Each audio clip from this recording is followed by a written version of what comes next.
Maricopa County says they expect to have 99% of their ballots counted by Friday. This news comes after approximately 20% of the county's polling sites were experiencing issues with tabulation machines yesterday.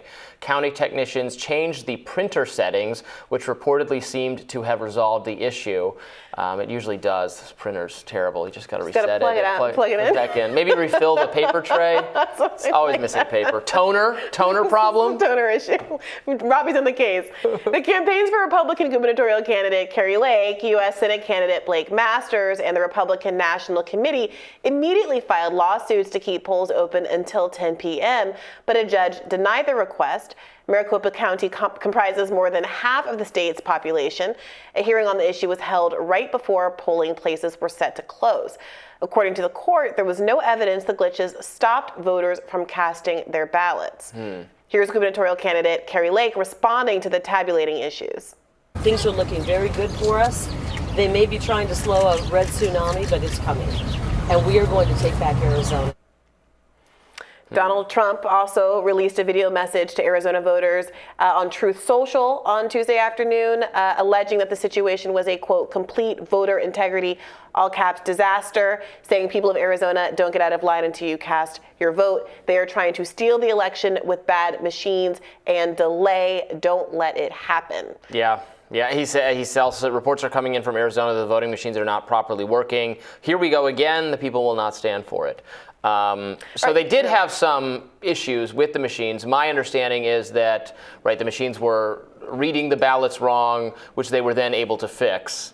Obviously, that's going to raise concerns with, people who are concerned about election given the environment. Look, so the Maricopa County Superior Court judge, funnily enough, named Tim Ryan, rejected arguments that voters were denied the right. To Ohio. What are you doing, Tim?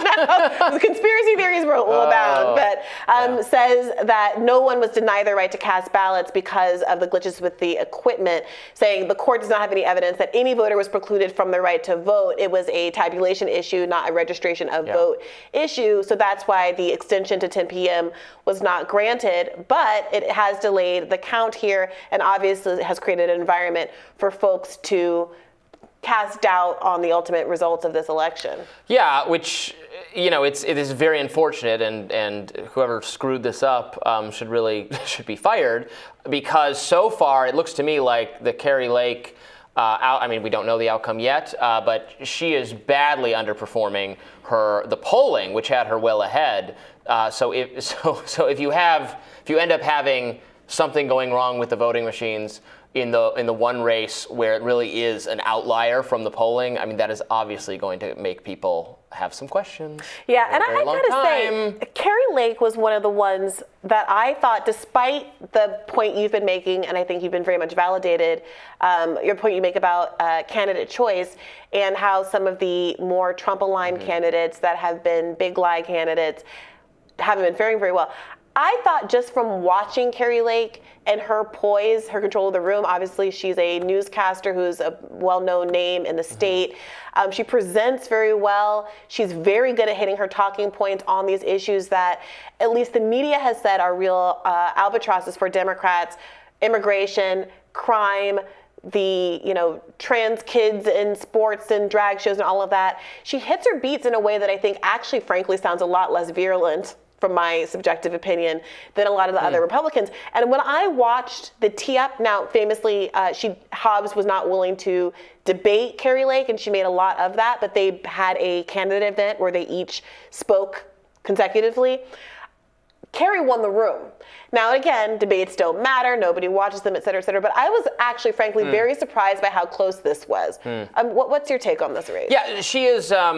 She combines, some of the harder policy positions and rhetoric that I think is harmful to Republican candidates with an admittedly very impressive television quality, star quality kind of thing.